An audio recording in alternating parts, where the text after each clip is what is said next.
Y además es muy lindo ver cómo todos los personajes que dan cuenta de su propia historia, ¿no? Cómo van organizando esto que decíamos de tener certeza en algo, de creer en algo, dado que lo que los antecede es la ruptura de eso, justamente de las certezas, de la confianza. Pero cómo también va apareciendo esto que decías, ¿no? Cómo se van como descalificando unos a otros, ¿no? Estos tan antiguos y el porquero como odia a los judíos, pero como entre ellos mismos, en tanto no son iguales, ¿no? Como esta repudio a lo diferente, aunque ya decíamos que no nada más la violencia tiene que ver con repudiar lo diferente, sino con el gozo, ¿no? El goce que hay atrás de eso, ¿no? Como esa satisfacción funcional, agresiva, destructiva, ¿no? De muerte, digamos, de eso que no está representado. Y pensé, bueno, no, es que se me va.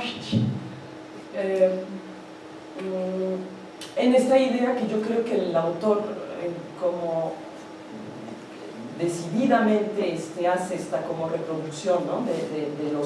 de los papeles y el personaje del portero, ¿no? Es que cuando habla del uniforme no me van a reconocer, ¿no? Se trata de un uniforme SS obviamente y está haciendo función del vigilador del campo de concentración. ¿Cuál?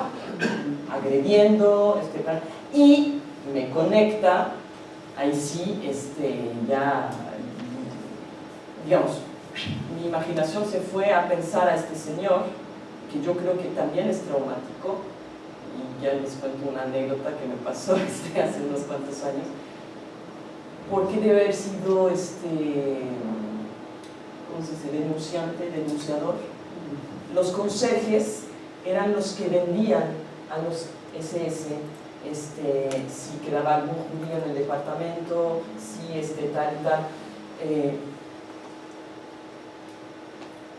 ¿No vieron esta película? No me acuerdo ahorita cómo se llama, el chico que se queda encerrado en un closet y la hermana lo va a buscar varios meses después.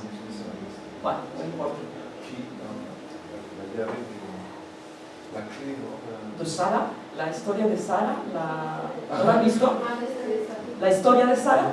Pues si no la han visto, véanla. Tocando el mismo tema, es declinación del mismo, es una cosa... Pero justamente el portero, imagínenselo en año 40, es portero seguramente, del mismo edificio seguramente. Y seguramente vio a bajar a muchísimas familias judías yéndose en los camiones de los alemanes para irse a quién sabe dónde. Sigue ahí, y eso no creo que sea un lugar tan fácil tampoco, ¿no? No quiero decir que pobrecito no.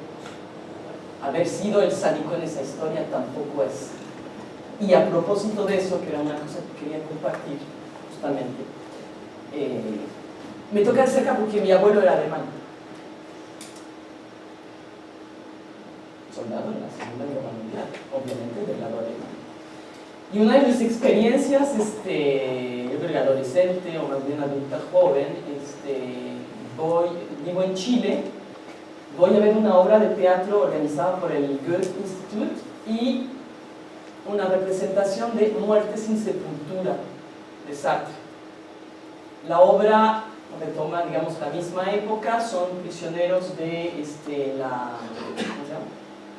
la resistencia francesa, que quedan prisioneros por alemanes o franceses, poco importa, y están como en una especie de sótano, y los van a torturar para poder denunciar al jefe y ubicar al resto, ¿no?, del grupo de resistentes que están ahí escondidos en el bosque. Entonces es todo el diálogo, ¿no?, de estos prisioneros sobre la causa, sobre si quedarse callado o no quedarse callado, vender la mecha, no vender la mecha, tal. Era un grupo de alemanes que venía a Chile con el traumático de los muertos desaparecidos, y luego se abre como un debate posterior a la obra. Y obviamente la identificación chilena con los desaparecidos, con la tortura, había una emoción muy, muy fuerte en el público. Entonces sale un chavo y habla de esto, enojado, ¿no? Enojado porque les decía, ¿cómo ustedes alemanes pueden actuar esto si ustedes nunca estuvieron de este lado? O sea, si alguna cosa, yo estaba ahí como, ¡ay! Es parte de la historia de mi familia. Y sale un alemán que hacía parte del grupo de teatro, no era el actor, se levanta y dice justamente eso, nos muestra el otro lado. Yo digo, con 2 o 3 frases no puedo decir como, ¿tú crees que es fácil ser hijo de oficial nazi? Silencio. Nos dejó en 2 lados. Así está en la familia judía, está en portero. Y lo vemos ahí al final como hablando con su perro, no pudiendo conectarse, pero a la vez conectándose con la muerte del niño. Bastante complicado. Pero, digamos, para escucharlos un poquito, yo me quedé con 2, o me gustaría oírlos quizás de otras partes, me enlazo como la idea.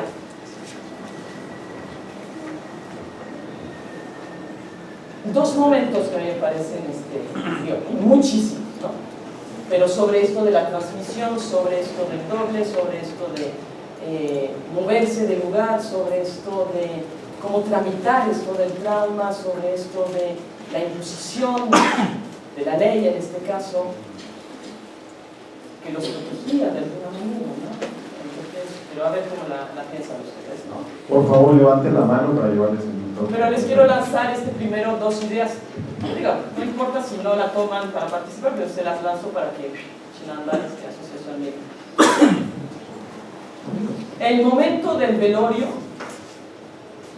el juego de mirada entre el marido y la esposa, así como que ella juega y está mirando a ver, ¿me tomo el permiso? ¿No me tomo el permiso?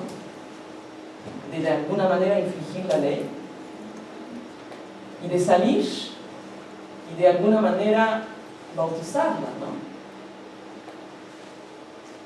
A ver qué opinan ustedes. Y el segundo momento que a mí me pareció como para pensarla también en cuanto quizás duelo, aunque no sé si se puede llamar duelo precisamente, la verdad, es la mirada del padre ya post-velorio en el entierro, ¿se acuerdan? Ella está escondida y él la mira. Una mirada como estoy, digamos, ahí en la tradición, no debería poder mirarte, pero a la vez el niño que está enterrando, que yo creo que es él, ¿no? Se puede dar la vuelta a mirar y hace un gestito, ¿no? Esos 2 momentos a mí me parecen como muy ricos, ¿no? Para hablar de lo que puede pasar ahí. Pero bueno, los sueños. Comentarios, preguntas, asociaciones. Está fuertísima, ¿no? No teman, aunque sea para cuac. Pues cuac sí me hizo llorar, realmente me conmovió. La película nos lleva a un inicio tal vez interesante, pero con un desenlace que nadie esperaba, en un clímax que se conmueve uno y que dice uno cómo, que el destino, las situaciones, yo como portero, cómo puede ser, como acabo de decir, somos un portero que a veces sin darnos cuenta participamos en el desenlace de otra vida, y eso es muy fuerte entender y ver nuestra posición como en mi entorno familiar, social, cómo puedo ser un buen conserje, un mal conserje, un buen portero, un mal portero, independientemente de cuál sea mi posición, qué desenlace va a dar. Entonces, y si esa parte donde la esposa se cubre la cara, qué fuerte, esperando la reacción de los demás para ver yo qué voy a hacer, y si me tomo esa libertad a riesgo de qué van a decir de mí o qué va a pasar conmigo, y tomar el valor y dar ese paso que a veces a todos nos cuesta dar. Vemos una injusticia y nos quedamos cuando sabemos que debemos de hacer justicia y dejamos que la injusticia siga. excelente la película, un placer estar aquí. Gracias. Y toca México, ¿no? Sí, claro. Yo no, digamos, algunas asociaciones tuvieron que ver por ahí. Recuerdo yo, el mismo Cueli que van a oír después, en supervisión, estábamos pensando el grupo cómo nos va a tocar a nosotros psicoanalistas trabajar con hijos del, digamos, guerra contra el narco, ¿no? O sea, de todos estos muertos desaparecidos que en algún momento van a llegar, por supuesto. ¿Qué vamos a hacer con eso? ¿Cómo lo estamos tramitando ahora? ¿Cómo lo estamos pensando?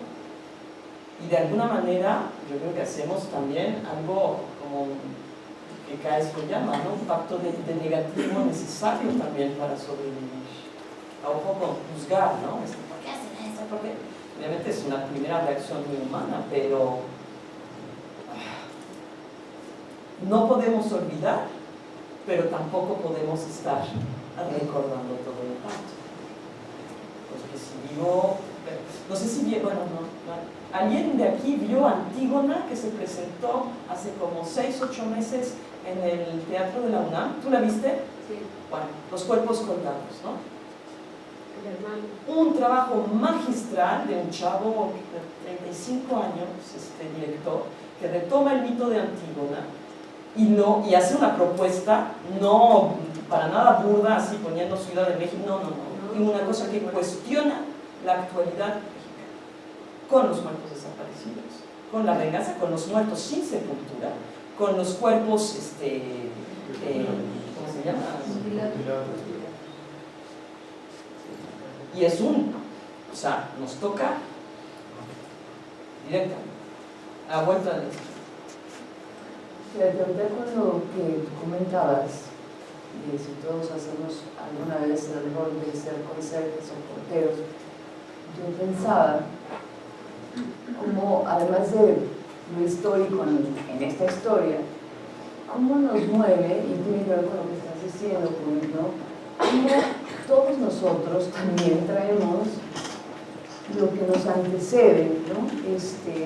Y claro, aquí estamos hablando de algo terrible, pero al final de cuentas esto transgeneracional, traumático, que hay como muchos modos de trauma, digamos, y el trauma tiene que ver con aquello que no se puede representar, ¿no? Que no se reprime en ese sentido. Y todas las historias, de todos, diría yo, cada humano, cada sujeto, tiene una historia que lo antecede, donde hay secretos, donde hay cosas que no se platican, que no se dicen, que de eso no se habla. O sea, ahora sí que díganme quién no, ¿no? Y claro, que hay niveles de trauma, ¿no? Pero a final de cuentas, y más, ¿no? En México, por ejemplo, muchos ya saben que sobrevivientes de guerra también, refugiados, ¿no? Entonces, que traemos esta historia, yo no sé si pasa hasta comentándolo, ¿no? Por ejemplo, esta cultura más de los padres y de los abuelos, que ustedes están muy chavos, pero seguramente tienen algún antecedente, en donde, por ejemplo, el tema de no desperdiciar la comida, ¿no? Nada se tira, todo se come, si te sirven en el plato te comes todo, porque traemos eso, o sea, hasta en esas cosas, no sé cómo explicar, pero esto transgeneracional es importantísimo, porque de alguna manera ahí nos constituimos, ahí, con esto histórico que todos tenemos, a partir de ahí se construye el mundo psíquico, de eso que no sabemos, ¿no? Y siempre hay algo en nuestra historia, traumática incluso, y acuérdense, el trauma tiene que ver con eso justamente, con lo que no se puede representar. Y entonces, bueno, aquí el tema es qué se hace con eso, ¿no? ¿Qué efecto tiene en la actualidad eso de mí que yo no sé, pero que me habita, digamos, ¿no? Y que me pone a actuar cosas. Entonces, la escena del conserje, que a todos yo creo que nos genera también como cierto horror, fíjense cómo hace una función también el portero, porque finalmente la función de repetición de eso que no se habla es lo que pone la crisis, digamos, y lo que hace como el desenlace de la tragedia. Acuérdense, ¿no? Lo traumático alcanza su destino, aunque la historia es muy linda porque parecía que ya lo iba elaborando, que ya se iba a salvar, digamos, de eso. pero justamente por este personaje antagónico que repite sin saber algo de eso, es lo que lo pone a actuar y es lo que hace que entonces se repita la catástrofe, se repita lo traumático de otro modo y de otra manera, pero no se salva, ¿no? Entonces vean, lo traumático tiene dos líneas: o se elabora y se resuelve, por decirlo así, en la vía, por supuesto, es el tratamiento psicoanalítico, y otra se repite y se repite y se repite, además se repite y se repite y se repite para toda la eternidad, hasta que haya algo que pare eso, ¿no? Pero bueno, perdón, otra vez me emocioné. Buenos días.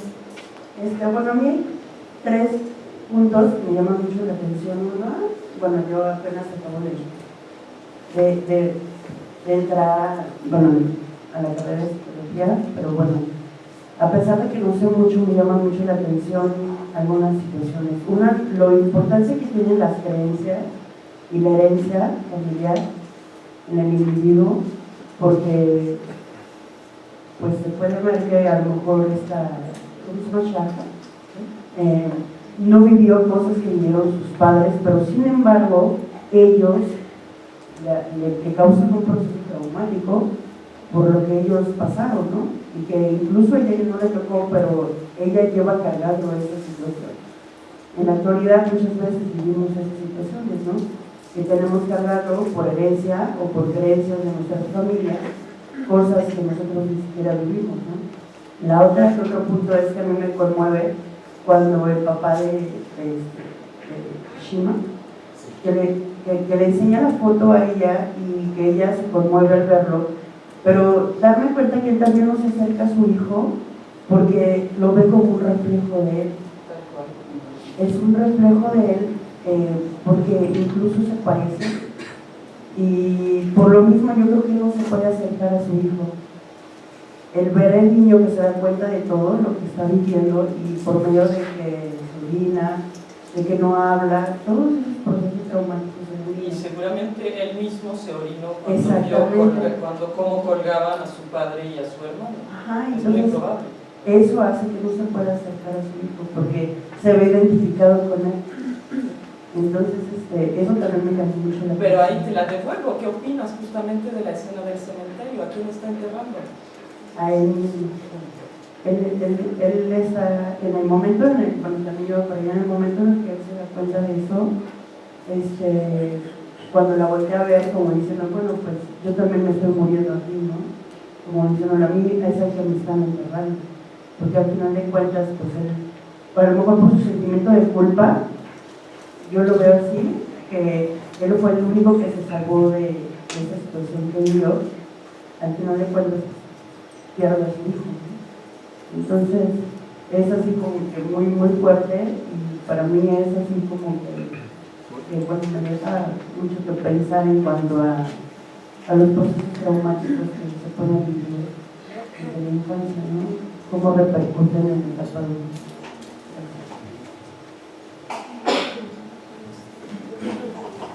Hola, buenos días. Bueno, a mí me parece muy interesante la pregunta que le lanza ella, ¿no? Cuando le dice, no entiendo, ¿tiene miedo de tener a su hijo? Ajá. Esa es la pregunta, es la frase que rompe esa barrera, ¿no? Esa barrera que ha guardado tanto dolor transgeneracional finalmente, ¿no? Es el momento en el que él puede abrirse y compartirle todo lo que él está cargando, ¿no? Todo lo que enseña, ¿no? Todo lo que representa el verse reflejado en su hijo finalmente. Y bueno, retomando la pregunta que nos lanzabas en cuanto a esa última mirada, para mí creo que va un poco más allá. Es como relacionar todos estos eventos que sucedieron y de alguna manera agradecerle lo que vivieron juntos, porque como decías tú, ¿no? Finalmente sanaron toda esa cuestión al confrontarse mutuamente, ¿no? Ella venía de una historia de negar sus raíces, ¿no? También era dolor, o sea, dolor ver a su padre tratando de buscar su equipaje, su madre tratando de negar todo con parqués. El padre le dice, ¿no? Tú quieres tapar el pasado haciendo parqués, ¿no? O algo así, ¿no? Entonces, esa mirada es como decir, le hace como que asiente con la cabeza también, ¿no? Entonces es como sí, o sea, como sí ya entendí y de alguna manera como reconocer y agradecer todo este proceso, ¿no? Toda esta intervención de ella, porque incluso ella, como decías tú, ¿no? Como esta intervención terapéutica que hizo que el niño hablara de alguna manera, aunque finalmente cayera en esa repetición, pero finalmente siento que es como un agradecimiento, e incluso en el velorio a su manera, quizá no dijo que permitiera que se quedara, ¿no? Pero intervino de alguna manera, le dijo, no hables así, ¿no? Es la voluntad del Señor, pero a su muy particular manera también siento que ahí le dio como su lugar y su reconocimiento. Gracias.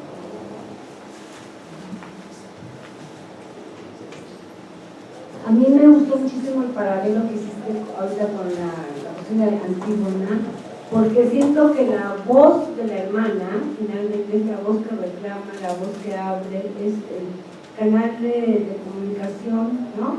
Que nos interconecta en una familia que puede ser la familia mexicana o como hay que interpretar. Es el mismo rol que asume esta chica, esta cuidadora, Sí. cuando ella toma la palabra en esa familia.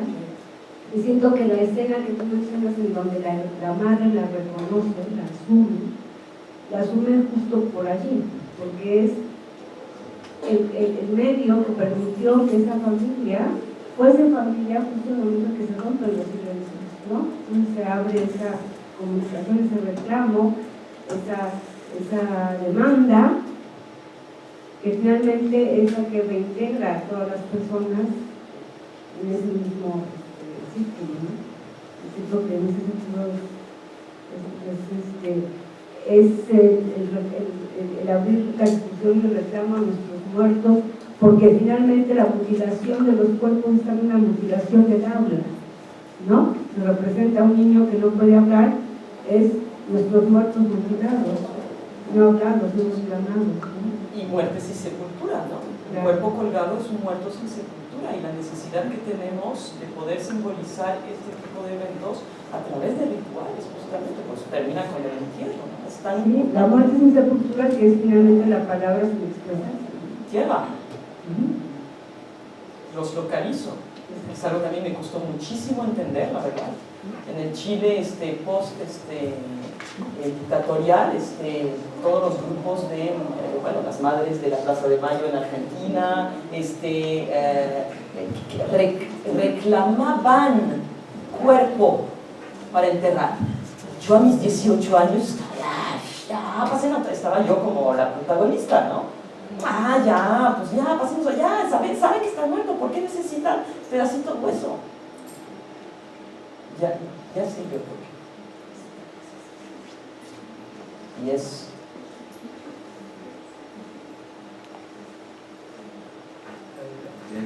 con lo que tú comentaste, Judy, sí fue como la parte de la película que más me gustó, ¿no?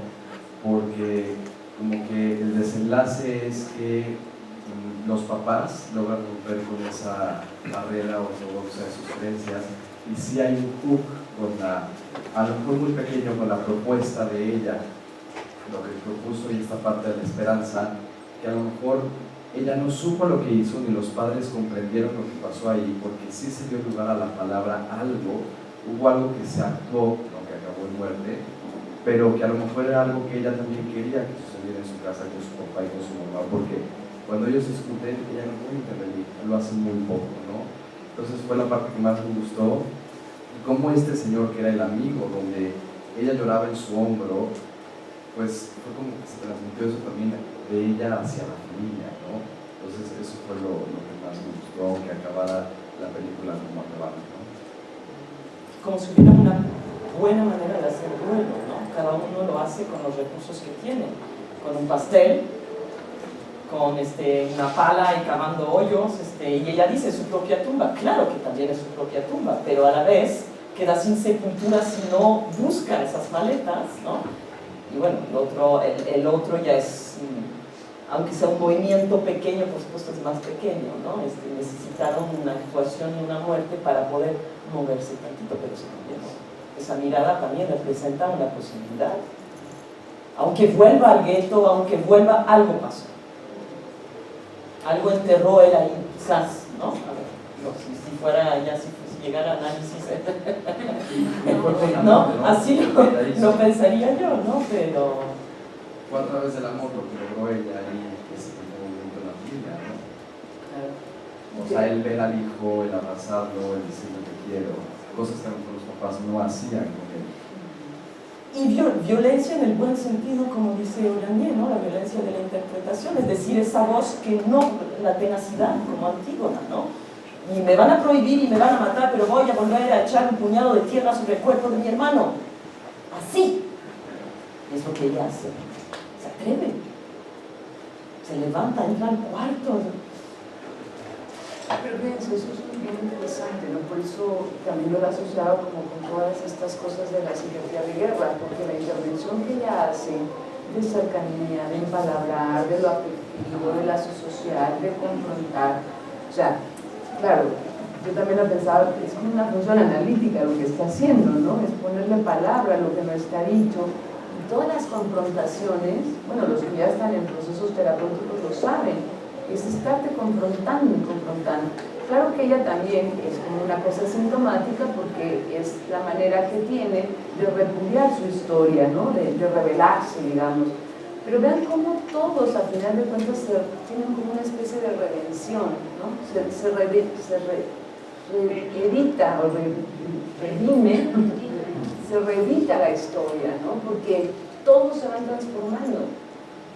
Y el papá con las maletas enterradas, hablando de los entierros, ¿no? Y de los rituales, vean qué cosa, o sea, toda la vida tratando de encontrar eso que guardó, que es el rastro de su vida, de su historia, de su todo. Y como al final, pues ella también ya se une al papá que tanto se lo criticaba y se quejaba y se enojaba, y como también aprende a ser respetuosa, ¿no? A darle un valor a todo aquello de lo que ella se quejaba y que ella misma repudiaba. Entonces ella también tiene una transformación impresionante, ¿no? Como en esta actitud de respeto y de salvaguardar a las creencias y lo demás de los otros, ¿no? Del otro. Sí, Lev Flavius, ¿no? El título en original, digamos, es muy relevante. En hebreo, ¿no? Mitzvah, ¿no? La maleta. Y remite mucho a mitzvah, el precepto. Es algo que se carga, algo que se lleva, ¿no? Consigo. Y todos llevamos algo, todos llevamos ahí algún pasado, algo que nos arrastra, que lo estamos cargando, ¿no? Y la tradición, por ejemplo, ¿no? En este mundo jasídico tan estricto, ¿no? Este nivel así de observancia, ¿no? De shomer mitzvot, ¿no? De guardar los preceptos, así se dice, ¿no? O sea, shomer mitzvot, ¿no? Los que guardan los preceptos, porque Jaya, o sea, es la vida, ¿no? Jaya es Java también, Eva, ¿no? La verdura de vida. Ella está llevando vida, está dando vida, ¿no? A Simcha, ¿no? Simcha es la alegría, el Sameach, ¿no? De alegre, ¿no? Y paradójicamente, pues, vive en un ambiente tan castrante, tan carente de alegría, ¿no? Porque pues, es muy rígida la ortodoxia, ¿no? Los ultras de la religión, ¿no? Y ahí vemos también el panorama, ¿no? Que va de Jaya, que es judía pero liberal, medio así como Nishumar, ¿no? Como renegada de la vida religiosa. Bueno, ella se permite decir odio a los judíos. Ajá, el auto-odio judío también, ¿no? Gustavo Peretnik, ¿no? Habla mucho de este tema, ¿no? Y cómo algunos judíos realmente pues, renegaron de su condición y a veces hasta colaboraron con los nazis, ¿no? Y luego está el señor Apfelschnitt, que él es como el punto medio, ¿no? Es como el intermedio, es como... El que pudo hacer duelo de alguna manera. Ajá. Pues vemos todo este panorama del judaísmo, ¿no?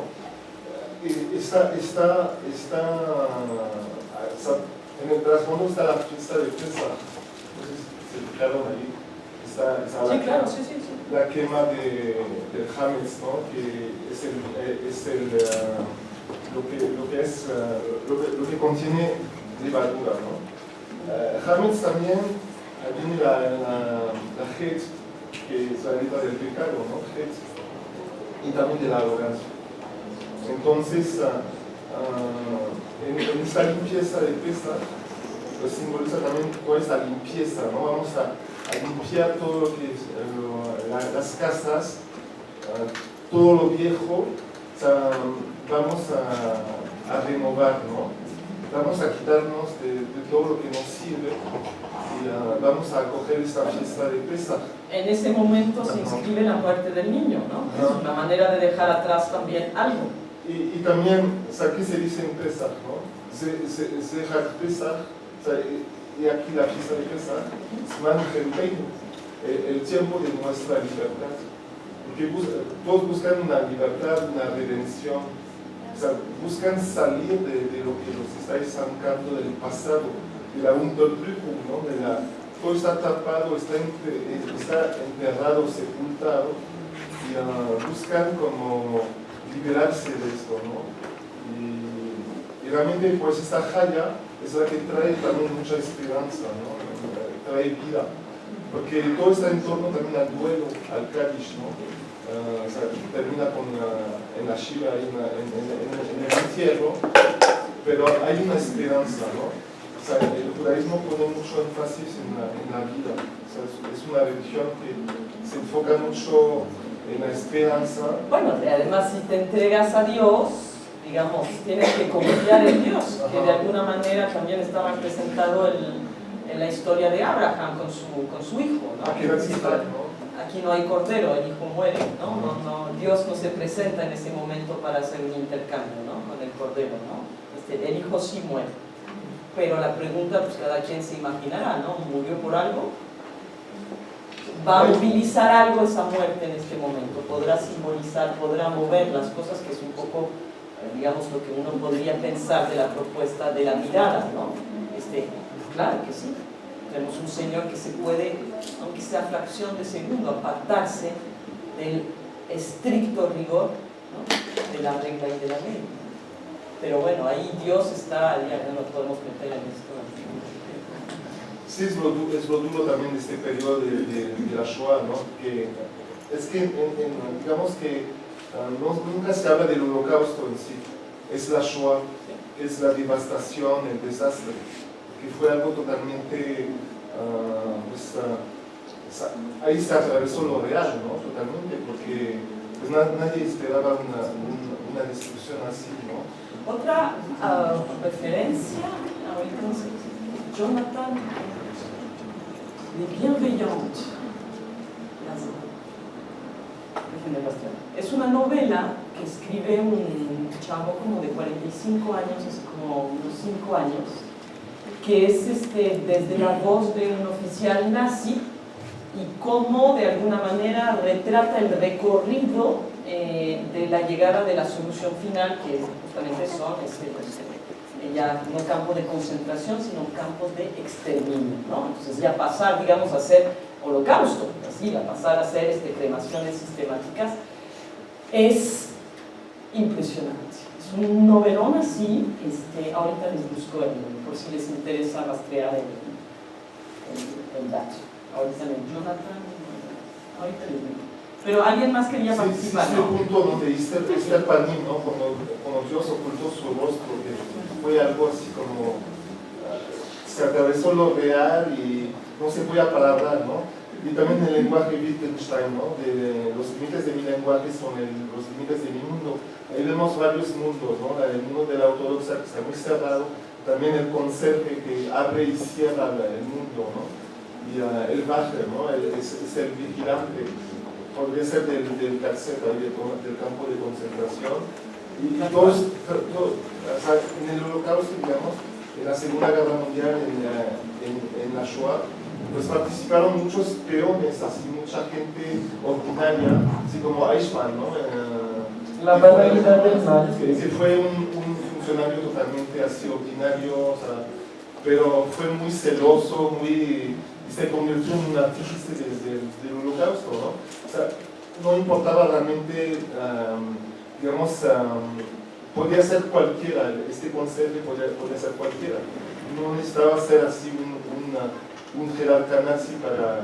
cualquiera de nosotros. Para haber participado, ¿no? Que si miran la película de Sara, creo que está en Netflix también, de fácil acceso, la periodista que rastrea esa historia que tiene que ver con la historia de su marido, dice en un momento a los jóvenes que están leyendo la investigación que ella hizo sobre esa persecución judía de una familia en particular, se enoja mucho, o sea, como que le llega a la entraña y le dice, ¿y quién les asegura que hubieran estado del buen lado ustedes en ese momento? ¿Quién les asegura?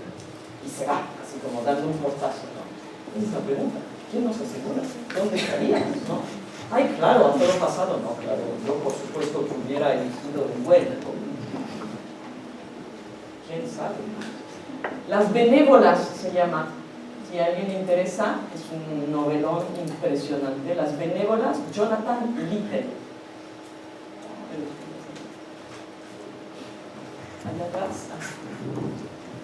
Yo aprecio mucho la participación de la chica porque ella hizo consciente muchas cosas en esa familia. Entonces, igual y no tuvo una cura, una solución o algo, pero hizo conscientes muchas cosas y le dio mucha fuerza. Por ejemplo, en la última escena de la mamá, cuando tiene el valor de cortarle la chaqueta a la chica, siento que ella llegó a sus vidas para darle mucha fuerza que igual inconscientemente lo sabía, pero no quería sacarlo, no quería tomar la decisión. Entonces, como dicen, ¿no? Lo que no puedes hablar, tú lo representas, tu cuerpo y tu conducta siempre lo va a dar a luz. Las miradas igual, ¿no? Una mirada te puede decir 1000 cosas. Entonces, me gustó mucho la película.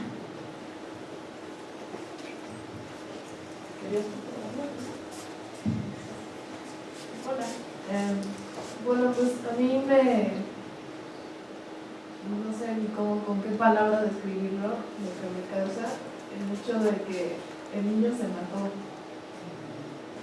O sea, ¿cómo cargas como todo el dolor de una guerra horrible en un niño? Que además del papá lo que hace, o sea, no lo carga igual en sus demás hijos que como en este niño, porque es el niño que se parece a él. Y es como quizás la resolución de sus deseos de matarse él. Sí,